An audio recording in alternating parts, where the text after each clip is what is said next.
There are a wide variety of scrapers to choose from, and they all should be in your tool bag as they serve a variety of different purposes. This one from Lidco has a nice hard sharp edge, and again is comparable to the blue one. Both are chemical resistant. White is stiffer. The green one is not chemical resistant, but it has a nice cover that comes with it, and you can see the blue is much more flexible. So again, you should have all three in your bag for different types of situations. Here's the famous little chiseler, and very popular, and it has that little button in the middle, so in case your hand gets wet, you won't lose your grip. And it has a wide variety of edges to choose from rounded to flat and sharp.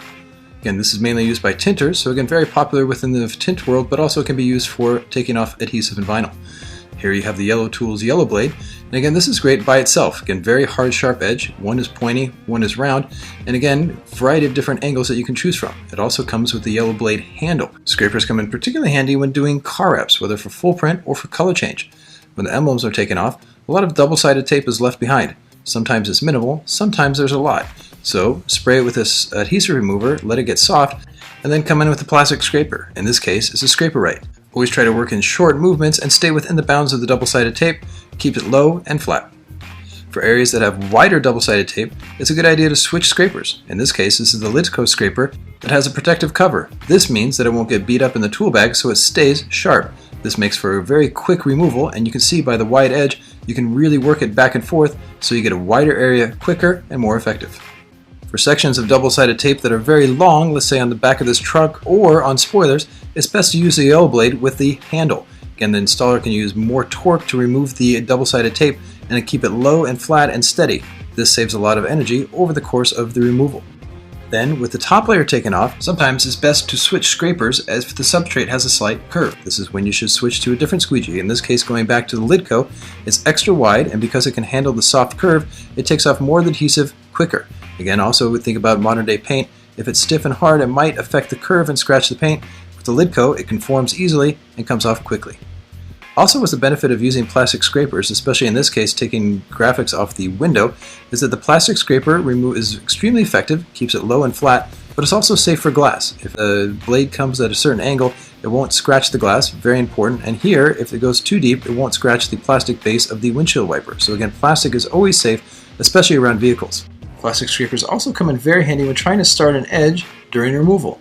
Instead of using your blade, which you can always scratch, use the plastic scraper instead. It's just as effective, and it won't scratch the paint. Extremely important. So right here on the door handle, an edge is caught, lifted up, and removed. Same thing on the door handle. Again, it takes just as much time to use the scraper as a knife, and obviously the scraper is much better. When graphics are cooked on a vehicle and you have to remove large sections, look how tedious and slow it can be if using your fingers. So instead of using fingers, simply heat a large section and then come in with a Scraper-Rite or any other type of scraper and remove the vinyl quickly and efficiently. It's always very important to maximize the edge of the scrapers or have backups.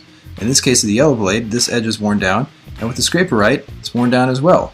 In the case of the Yellow Blade, you can simply twist the Allen wrench, loosen it, flip it, and now you got a nice, hard, clean, straight edge.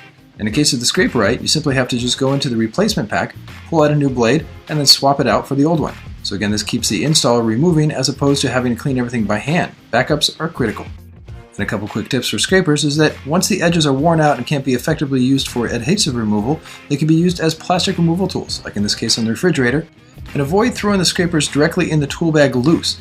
The edges can get dinged and nicked up by other tools in there, making them ineffective, so it's best to place them all in a Tupperware container. The Tupperware container not only protects the edges from getting banged up, but all the scrapers are in one place, so when the installer needs different varieties, he can quickly grab the one he needs as opposed to searching for them. And recycling is always the name of the game today, so not only are you going to recycle your newspaper and your bottles in your wrap shop, you can also recycle your plastic scrapers. So once they get old and beat up, make sure you just don't throw them in the trash, recycle them.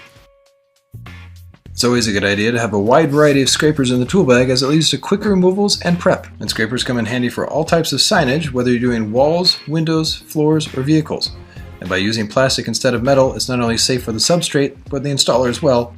And having backups always pays for itself as it keeps the installer removing and on the job.